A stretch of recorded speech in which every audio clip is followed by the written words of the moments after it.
Hello hello hello मेरे प्यारे बच्चों, चलिए आज की क्लास में फिर से स्टार्ट करते हैं क्वेश्चन आंसर की सीरीज। और पिछली क्लास में आपको पता होगा कि हम लोगों ने 10 क्वेश्चन पूछे थे आपसे और 10 क्वेश्चन में से बहुत सारे बच्चों ने बहुत सही तरीके से आंसर दिया है। तो बहुत बहुत आप लोगों को धन्यवाद, बहुत बहुत बधाई और साथ में बने रहिए और क्वेश्चन आंसर की सीरीज जरूर सॉल्व करिए। हो सकता है आपको क्वेश्चन समझ में कम, क्योंकि इंग्लिश में पूछा जा रहा है, लेकिन आने वाले समय में आपको बहुत मजा आने वाला है और आपको बहुत हेल्प करेगा ये, ठीक है। और हम इसकी हिंदी भी बता रहे हैं बच्चों, तो आप इसको आराम से सुनिए, आराम से सॉल्व करिए, क्वेश्चन का आंसर दिया करिए। गलत हो होने दो, फिर से क्लियर कर दें, गलत हो तो होने दो, लेकिन हम जीतेंगे और साथ में सारे क्वेश्चन के जवाब देने हैं हमको, चाहे हमारे कितने भी सही हो या कितने भी गलत हो। तो प्लीज आप सभी लोग सारे आंसर को दिया करिए, कोई भी गलत हो तो आपको सीखने को तो मिलेगा ना। नेक्स्ट डे हम उसका आंसर बताते हैं, नेक्स्ट डे या फिर उसी दिन जो क्वेश्चन आपसे हो सकता है कि गलत हो गया तो उसका भी आंसर हम आपको बताते हैं। तो प्लीज आप आंसर दिया करिए और हम अब बता दें कि पिछली क्लास में कौन कौन सही आंसर कितना कितना दिया है, उसका हम नाम बताते हैं आपको बच्चों। इन सारे बच्चों के लिए आपको क्लैपिंग करना है। पहले तो बता दें कौन कौन सा आंसर सही था। तो 16वें का डी सही था, 17वें का भी डी सही था, 18वें का सी सही था और 19वें का ऑप्शन नंबर बी सही था और 20वें का ऑप्शन नंबर ए सही था बच्चों। जिनका ये सही हुआ है उनका नाम हम लेते हैं। सबसे पहले आराधना यादव, इनके जो 5 जवाब पूछे गए थे, पांचों जवाब इनके क्या हैं, सही। उसके बाद जिद्दी कर, इनके 4 जवाब सही है क्योंकि इन्होंने 4 जवाब भी दिए थे। उसके बाद अंशिका भी, इनके भी 4 जवाब सही है, इन्होंने 4 जवाब दिए, मतलब 5 दिए थे, इनके 4 सही। उसके बाद अलका, इनके भी 4 जवाब भी सही। उसके बाद दीपेश प्रजापति, इनके 3 जवाब सही हैं। पमी तिवारी, इनके 4 जवाब सही हैं। अंशिका राय, इनके 4 जवाब सही हैं और सृष्टि यादव, इनके 2 जवाब सही। तो प्यारे बच्चों, आप लोगों के लिए बहुत बहुत धन्यवाद, बहुत बहुत क्लैपिंग और आप लोगों ने आंसर दिया। बहुत बहुत आप लोगों को इसी तरीके से आप बने रहें और साथ में सारे क्वेश्चन के आंसर दें, है ना। तो सारे लोग, सारे बच्चों के लिए क्या करना है बताइए, क्लैपिंग, है ना। तो सारे लोग आंसर दिया करिए प्लीज। अब आगे हम बढ़ते हैं अपने क्वेश्चन आंसर की सीरीज पार्ट 3 में और आपके बीच में लाते हैं question number first. Cling cling, नहीं आया, हम यहां से हटते हैं फिर आएगा, है ना। चलिए यहां से हट जाते हैं और आ जाता है। चलिए क्वेश्चन नंबर पहला हम आपकी स्क्रीन पर आ गया, चेक करिए। क्वेश्चन पूछा है, pollen tablets are available in the market for, मतलब पोलन टैबलेट्स जो है वो मार्केट में अवेलेबल होता है किसमें। 4 ऑप्शन दिया है, in vitro fertilization, breeding programs, supplement food यानी फूड के लिए, एक्स सीटू कंजर्वेशन। चलिए बताइए हमको, अगर आपने मेरे लेक्चर देखे हैं और पिछली क्लास में पढ़ाए गए हैं और पढ़े हैं आप, तो इसके आंसर दे पाएंगे। चलिए दीजिए आंसर इसका बच्चों आंसर नंबर सी सही है, सप्लीमेंट फूड, यानी कि पॉलन का जो हम यूज करते हैं टैबलेट्स या फूड के फॉर्म में, यानी मेडिसिन के फॉर्म में। याद होगा तो याद होगा, पढ़ाए हैं। फिर अगला क्वेश्चन आपके स्क्रीन पर बच्चों, तो देखिए, function of filiform apparatus is 2।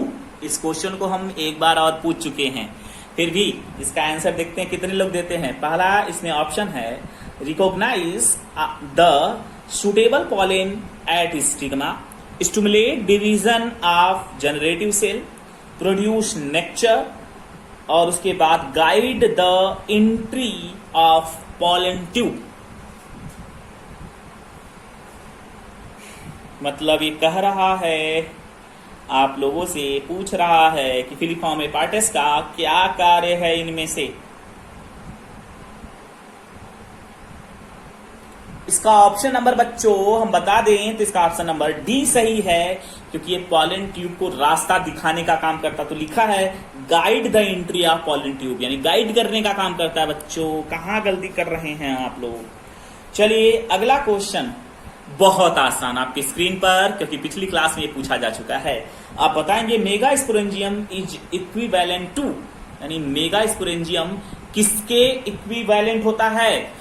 बहुत आसान क्वेश्चन, पिछली क्लास में पता होना चाहिए, सारे लोगों को आंसर देना चाहिए इसका। ऑप्शन ए एम्ब्रियोसेक, बी है फ्रूट, तीसरा है न्यूशिलस और चौथा है ओव्यूल्स। बताइए कौन सा सही। तो बच्चों बता दे हम इसका आंसर नंबर डी सही है। चलिए अगला क्वेश्चन आपके स्क्रीन पर। Which one of the following statement is correct, यानी इनमें से कौन सा आंसर करेक्ट है।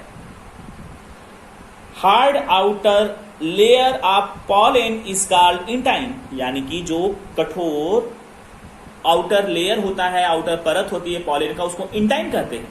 पता नहीं, बताइए। दूसरा है स्पोरजिनस टिश्यू इज हैप्लॉइड, यानी स्पोरजिनस जो टिश्यू ऊतक होता है वो क्या होता है, हैप्लॉइड होता है। पता नहीं, आप बताइए।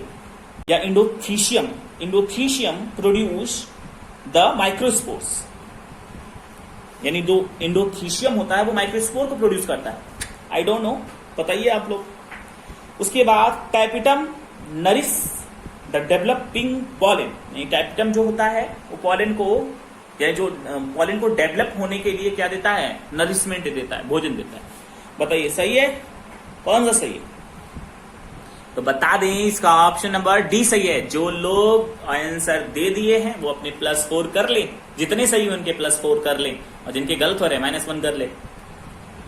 अगला क्वेश्चन आपके स्क्रीन पर। एडवांटेज ऑफ क्लिस्टोगेमी, यानी क्लिस्टोगेमी के क्या एडवांटेज हैं।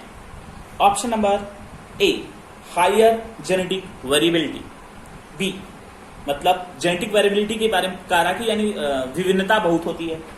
मोर वाइग्रेस ऑफ स्प्रिंग, यानी अधिक जो वाइग्रेस ऑफ स्प्रिंग होता है।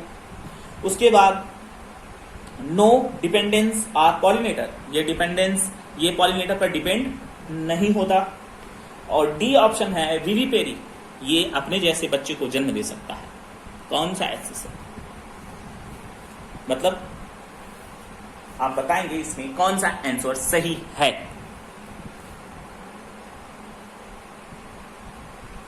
तो बच्चों हम बता दें इसका ऑप्शन नंबर सी सही है। क्लिस्टोगेमी चैस्मोगेमी पता है, कमलीना कनकौआ पता है ना आप लोगों को। ओहो, इतना कंफ्यूजन होता है। क्लिस्टोगेमी यानी जो नीचे की तरफ बंद प्रकार का जो फ्लावर था, चैस्मोगेमी जो ऊपर खुला प्रकार का था। तो बताइए नो डिपेंडेंस ऑफ पॉलिनेटर, जब बंद है, मेल एंड फीमेल एक ही फ्लावर में प्रेजेंट है, तो पॉलिनेटर मतलब किसी इंसेक्ट की जरूरत होगी का, या किसी की जरूरत होगी इसमें। अरे थोड़ा सा दिमाग लगाओ, नहीं तो मेरा माथा सटकली।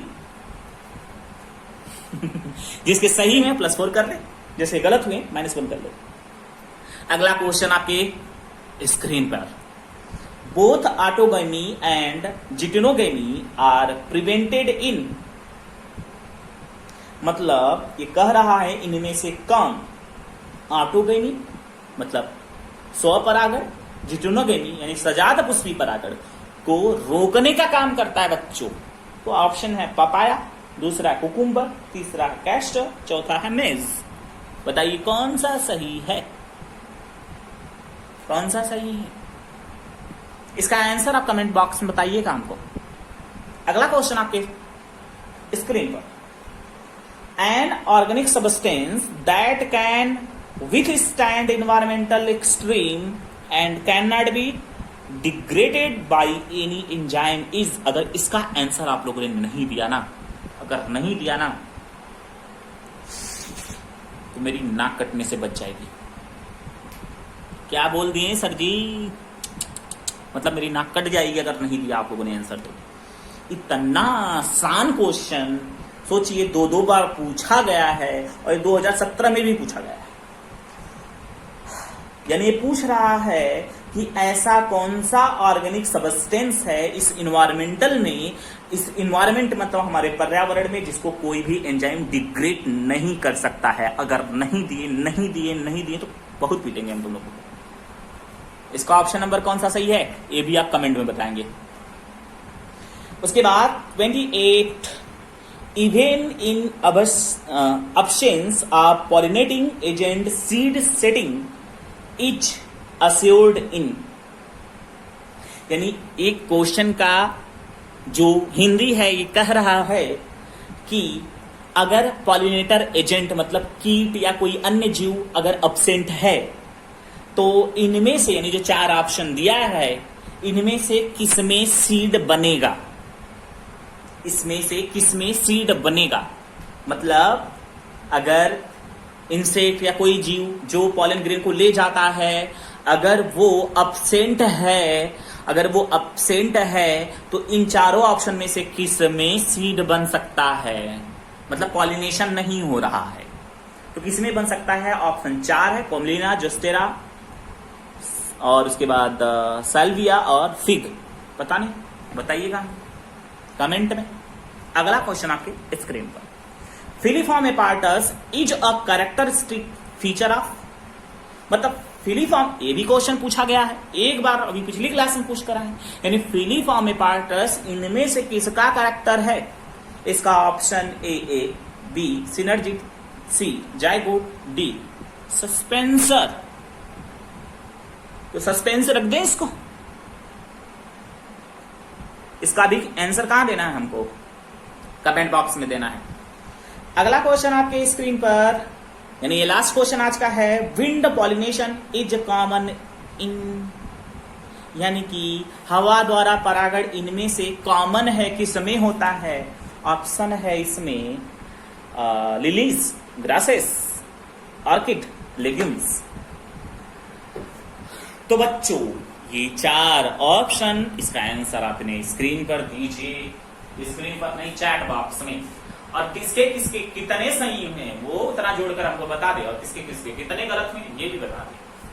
तो आज की क्लास बच्चों यहीं तक थी, और आगे की क्लास जो है तो लोगन के काल ही मिली, मतलब कल पढ़ेंगे हम लोग, है ना। तो कल की क्लास हम पढ़ेंगे कल। आज की क्लास का आंसर आप कमेंट में दीजिएगा प्लीज प्लीज प्लीज, है ना। तो अब कोई प्रॉब्लम, कोई समस्या तो ना बना, ठीक ठाक बड़ा ना सब जने। अच्छा, घरे में बैठ के बड़ी समस्या हो रहा बा, कोई बात ना, रहा घरे में, सेफ रहबा, सुरक्षित रहबा, और क्या, और कुछ जानना है क्या। सुरक्षित रहना सबसे बड़ा चीज होता है, ठीक है। तो चले आज की क्लास खत्म करें।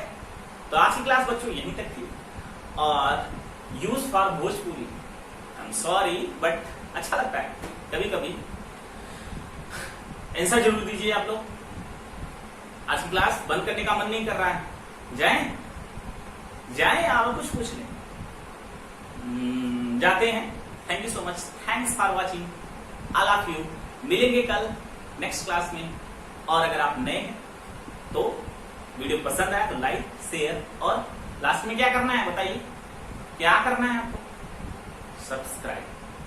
थैंक्स।